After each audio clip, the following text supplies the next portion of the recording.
Hi guys, what's going on? And welcome back to another video on Oriental Empires, looking at the Genghis Khan DLC. So obviously I always explain this at the start of the time, but obviously this is not really like a Let's Play campaign where we're just following absolutely everything we do, but just every now and then we create sort of a video, a little 20-minute video, sort of looking how things have progressed, kind of exploring some of the new mechanics as things get more and more established. And as you can see, if you've been following along from the trade routes we're now getting set up, things are going pretty well. Which makes a change for this game because it normally goes horrifically. So obviously this is following, we are the Mongolians, the Mongols, and this is kind of following the rise of Genghis Khan, so we get certain storyline missions. I've not had one for a few turns now, so I'm kind of expecting to get something soon, but we shall see. So I think the first thing to say is trade. Trade's really starting to get set up well now. So we're pretty much at war with everyone. We don't really have a choice about this because that's kind of how the story determines it. So we're at war with all these people around here, but no one's really launched too much of an attack against me recently. The Makites used to own Bayad up here and launched quite a large army down at Ulanud, but that was thankfully defeated, and we counterattacked and managed to capture Bayad. I think that was in the last episode. Since lost its turmoil and now set up as a small trading city. It's never going to be anything major. It's just one of the sort of outlying settlements that I own. We also, remember for last episode, we went to war with these guys down here, the Nemean. Captured, well, actually managed to sack one of their cities, and I just decided that it was such a long way away from me. I captured it and I burnt it to the ground because I didn't think there was any point in keeping it because it's too far away. So my two main cities are Ulanud and Karbalgas. Pronouncing that correctly, maybe not. Because he's kind of this is just a very large city, which is kind of why I like it. It's got high walls, pretty easily defendable. I've got quite a few buildings constructed. It's also got a bazaar, which is enabling it to trade well. So that's all pretty good. But it's not got access to the iron like Ulanud, and it's not quite set up how I want. I've basically set Ulanud up entirely from the start, so I've kind of set it up how I want it to be. So that's kind of why I like this place the most. Obviously, Ulanud, we are doing two things. So we obviously have the copper, and I am working on improving that. In 3 more turns, we're going to get a fully fledged copper mine set up. And I'm also in the process of building a foundry, which is in the queue. I can't tell you what it does. But basically, it means it's going to produce bronze for trade, which is exactly what we want to be doing, which is going to be good for us. And elsewhere, I've just got our outlying settlements as a sort of negligible defence. Our capital, which really is in the wrong place. I'm really tempted to convert this into a horde and move it. But, I don't know, it's kind of easily defendable. It's got all the rivers and mountains around it, so no one can really get to it very easily. I've just got one bodyguard there. I've not even got a bodyguard, just some tribal light spearmen. So they're not really doing a lot, but kind of there if I need it.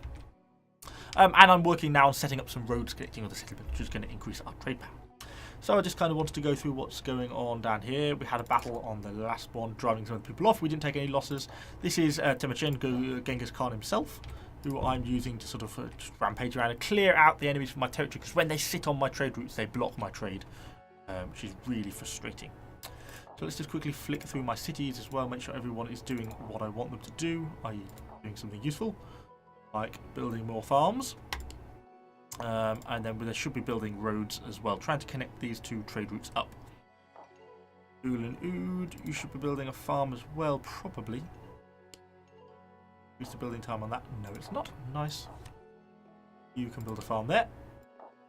But I don't think you've got any farms left to build, have you? No, but you are building a road, which is fine. My capital, which is in the arse end of nowhere. Put some trees down. Dingling. Slightly comical name. He hasn't got a lot to offer. We could build a couple of mine way out here. 800. I haven't got enough money at the moment anyway. So we'll just leave you to do nothing. Okay, let's push straight into the next turn. Stack hasn't got an order. Oh, it's probably you. I've actually got a city here. What's it got? Oh, it's got like a full stack there. Heavy horses, Khan's Guard. Okay, that's a tough looking building. And I definitely don't want to go to war with them. Well, we are already at war. I don't want to get entangled with them, with my people. Pull back over that way. Okay. Where have we been caught into combat? Oh, okay, over here. These just bloody tribal light spearmen are really frustrating me.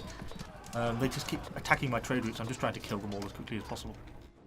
Get them off my land, basically, because that's going to increase my per turn income, which in turn means we're going to be able to achieve more, get better units, etc. Maybe that will kill them. Once a unit which is so low on the health, they just tend to completely shatter after a battle, so maybe that will be the end of them. Doesn't look like anything else is coming in. Oh, annoying. Still intact. This is my main sort of royal army. Got, you know, me. This is Genghis Khan here, Temujin Chen. Set that to attack them again next turn, because elsewhere everyone else has sort of been driven out of my territory, and the Makites are completely sort of driven out from the north side of the map now, so I've kind of managed to wedge myself in quite a nice position. The story is that most of the enemies still have pretty large stacks defending all their settlements, and I'm just at war with everyone, which makes it really hard to achieve a lot of this stuff. Did we take any losses there? No, we didn't. Even better. We've now got quite a lot of money coming in again. I'm not really ready to upgrade anything though, because I'm waiting for just things to be built. So we'll just hang on, even though our turn income is skyrocketing. Although we could conceivably build something here at Carboglagas, partly because we've already got an armourer works built here. A small skilled group of artisans. It basically increases metal armour upgrades for your troops. If you look like at the garrison. Oh, I left the garrison, didn't I? I moved them out. Didn't actually mean to do that. Well, these archers here, you see they've got a little armour upgrade on them. That's actually a bit of an error, because that means there's no garrison left here. Let's just recruit some people. Don't want to be that rash. Probably like archers and some spearmen. But I think we could think about building some upgraded military buildings here. It's an 8-slot place, so we've got quite a few free slots. I mean, it's mostly was going to be a trading centre, is what I wanted it to be.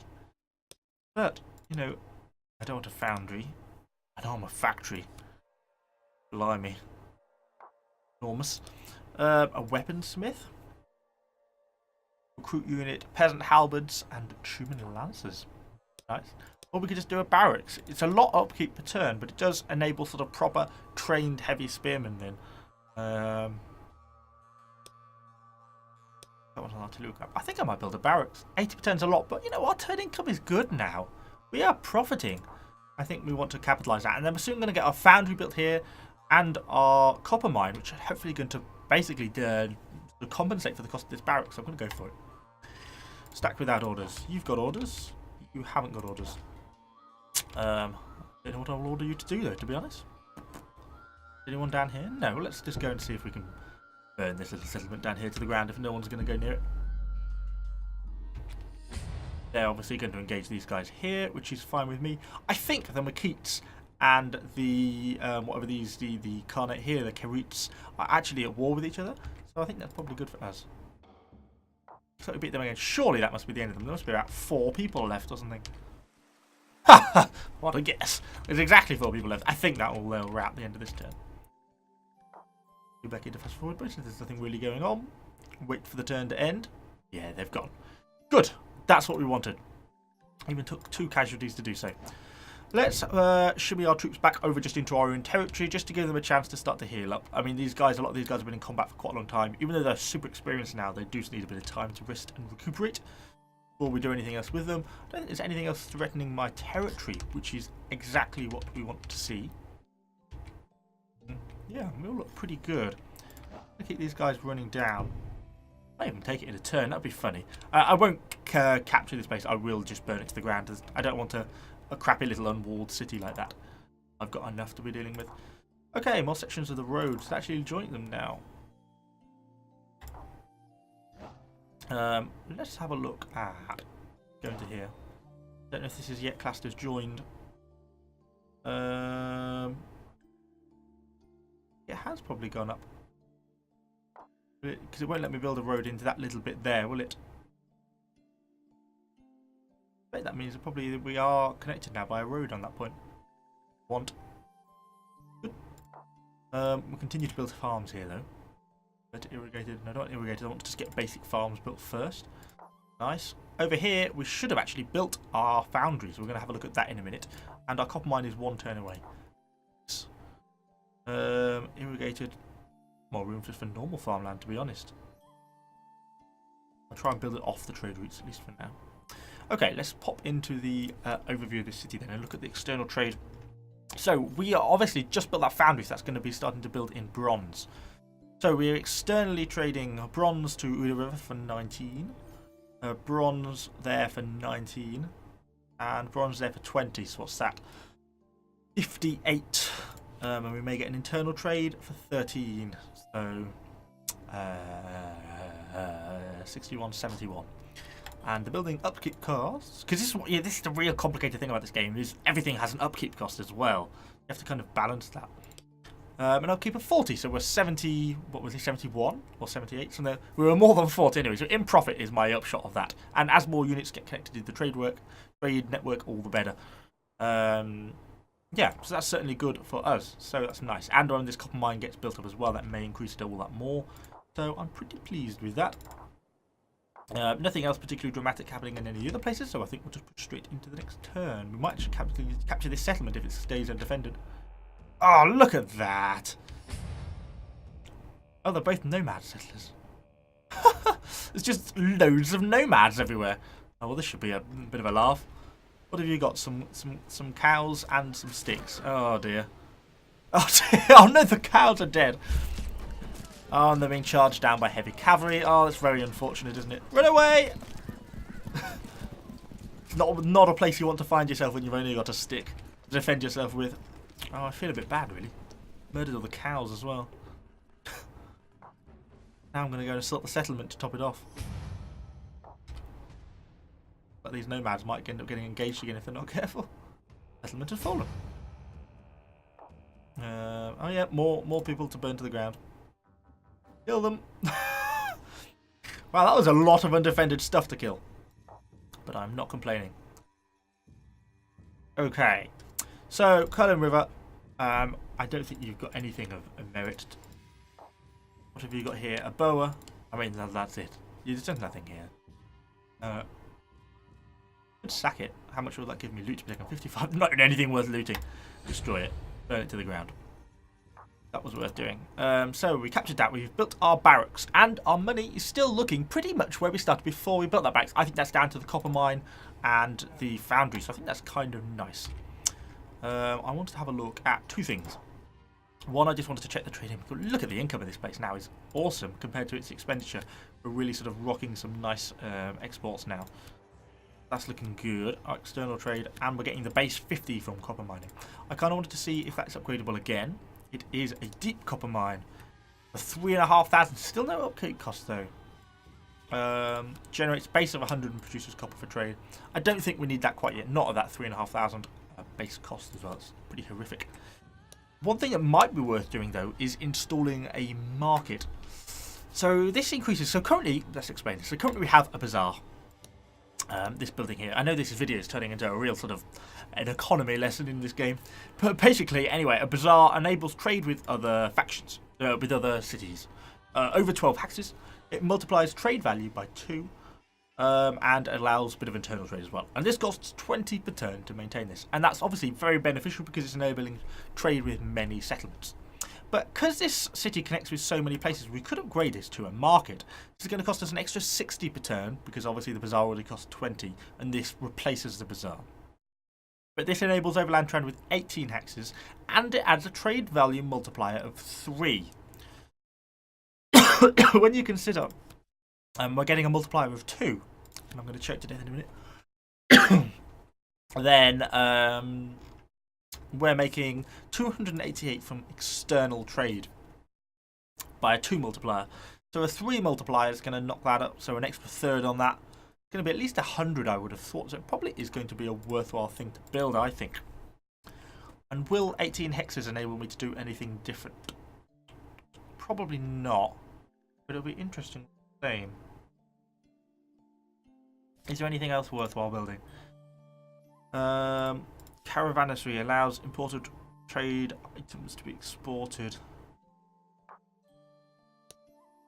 A granary? No, I'm not bothered about that. Care about the people being fed. We could, of course, build a ceramics factory, but that's a really high upkeep per turn, isn't it? God, that's a lot per turn. A lot of these things are horrifically expensive. We could build an iron factory. God. I think we're going to go build a market. Do it. See how it goes. If it's really crap, we'll knock it down, but it's worth it for the learning, I think, to figure it out. Okay, so what have we got from here? Got our road connecting all that, that's nice. This place, we obviously built that barracks now. So the upkeep cost of this place must be a lot more, yeah. Our building upkeep's actually getting really high, but we know that because that's why it's building, allowing us to build improved units. Now we can have these trained heavy spearmen, stout shields and long spears. Base armor value of 18 versus 11.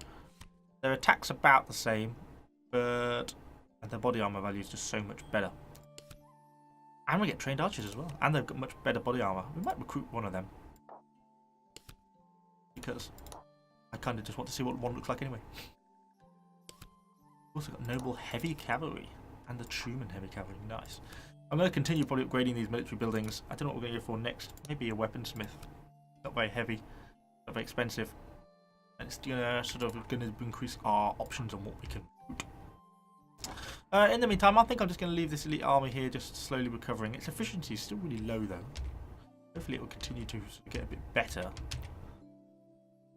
These guys, who should we hunt down? Let's go for you. Let's hunt those guys down. They're just on a bit of a rampage. Stack without orders. What's that? It's not got an order. Oh, you. I know you've not got an order. That's fine. On to the next turn. 16 minutes already. Battle? Oh, of course. Forgot that I'd ordered that already. Well, that should be them dead.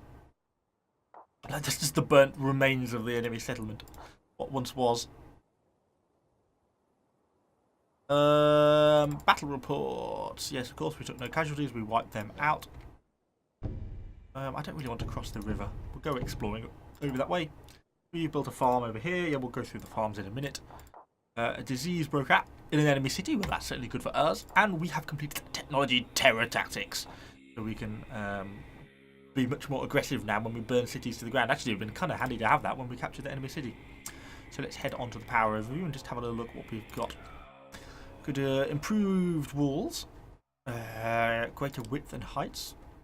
Terracing will be useful for considering sometimes limited options to farms.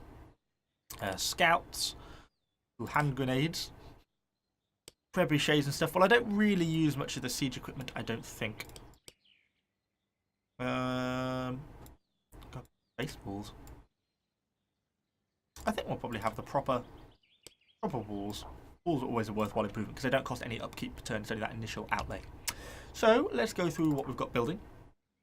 Let's have a look. Farms first. There's room for another farm there. Any roads here worth building? Let's perhaps build a road to the Sable place, I suppose. So over here, haven't got any building there. Farm zone. As our city's getting bigger and bigger, it's enabling us to build places further and further out. Knock down some more woodland, so we might be able to build some farms, squeeze them in and around. Bad. You can't actually do anything.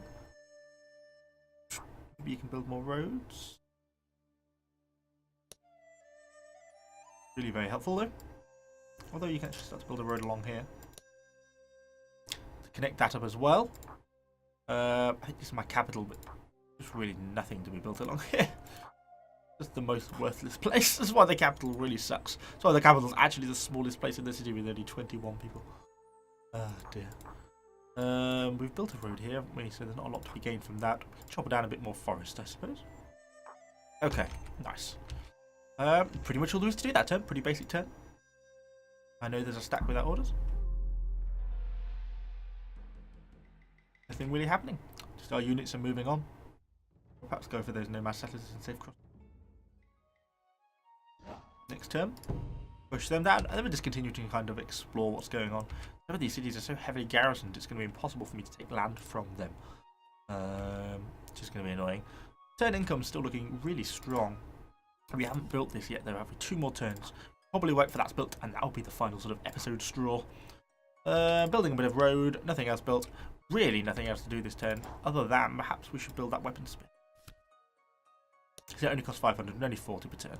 And our turn income's still looking strong. Let's build it. It's going to be our main military centre. Because it's kind of right in the heart of my civilization, so it's a pretty good place for it. Any efficiencies? Yeah, armies starting to recover now. It's resting for a while, so that's fine. Battle to the south. Oh yeah, that's me hunting down there nomad settlers. Is that a road? Who built Blimey. Who built that road? The world's longest road. Who are they going to war with? Keys. Perhaps.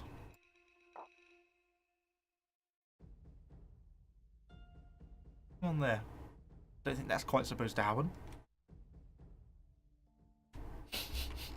Strange. Oh well. We'll wait for them to make their way back, and that should end the turn. Like that. Nice. Okay. One more turn, we should have our market, which is what we earned. Nice. Looking forward to that. We're still making a good per turn income. Probably another turn. Probably only 2 turns as well for this to be done, is it? Yes, that's going to be done next turn as well. Nice. What happened? Any news? Farm built at Ulan. Good, good, good. Continuing to, obviously we want to have a good amount of farms around because this gives us the options of supporting the population, because if you run out of food, then people start to starve, and people don't like starving, so it's all a bit of a faff if people start to starve. Best avoided where possible. So I don't think there's any way to actually finish this final connecting road, which is kind of annoying. But there we go, I suppose. Okay, all looking pretty good. Army is almost recovered, probably a turn or two, and we can maybe think about going to war with some of these people over here. I mean, they're only tribal light spearmen. Okay. Let's see what these buildings do. Battle to the south. I mean, it's that weird thing again, isn't it? And what's quite going on there? Gee, so many troops there now. I'm just going to keep pushing around this way, exploring. Okay, so 2 things have happened, and it looks pretty positive. If we look at our per turn income, it's now 587. I'm hoping that's down to that market we've just built in Ulan. And we've got to remember into account to that we've just built a weapons which is costing us 40 per turn. So, let's have a look at this. Wow, 788! Oh my goodness, that is great. I'm really pleased with that. That market has made such a difference. Wonderful, wonderful, wonderful. We are now getting into such a strong position. I think we're really going to become a dominant power in this place. I don't think I even have a palace here. Well, I think that's probably going to be something we'll have to build, considering this is my de facto capital. I think it's time to build a palace there. I think soon after that, we'll probably maybe a ceramics workshop, or we can go down some of the other trade buildings. Did I see like a weaver's hut maybe? Or have you built that already? Oh, we've already built a weaving shed. So God, that's great. I'm so pleased with that. Let's build a palace. That's nice. So we're looking pretty good there now. I'm so pleased with that. That's put us in such a strong position. And it's really good to know now that that actually works in that sort of situation. I'm pleased that panned out. And we look at the unit pools we're starting to get. So we've got things like peasant halberds. Multi-purpose peasant halberds. Look at the halberds can be punch through armor or hook to pull the shields aside. Nice. Or we've got trained army halberds as well. Things are starting to come together now. I'm liking these. And look, our cavalry options have improved as well. We've got some Truman Lancers. Oh, this is looking pretty good. So this is definitely going to become our main base of operations. And I think I'm probably going to continue to upgrade this going forwards. We've got things like armor factories. I'm not going to build a foundry because I don't think it adds anything to the... That's just a trade thing. Stables, possibly. Heavy horse archers, army, heavy cavalry, and Khan's Guard. I've also got the artillery camp as well. We're able to recruit siege units. I've never used siege units in this game, so that's kind of an exciting prospect. But anyway, I think we'll probably end this video there since we've been dragging on for a while now. Hopefully you've enjoyed this. I know these aren't always the most popular videos sort of in this game on the channel, but I do enjoy filming them. So hopefully you kind of enjoy watching them, or at least some of you do. If you do, let me know what you think in the comments down below, and subscribe to the channel for lots more Oriental Empires. That's what it's called, I forgot its name. Oriental Empires content, and I shall see you all on the next video.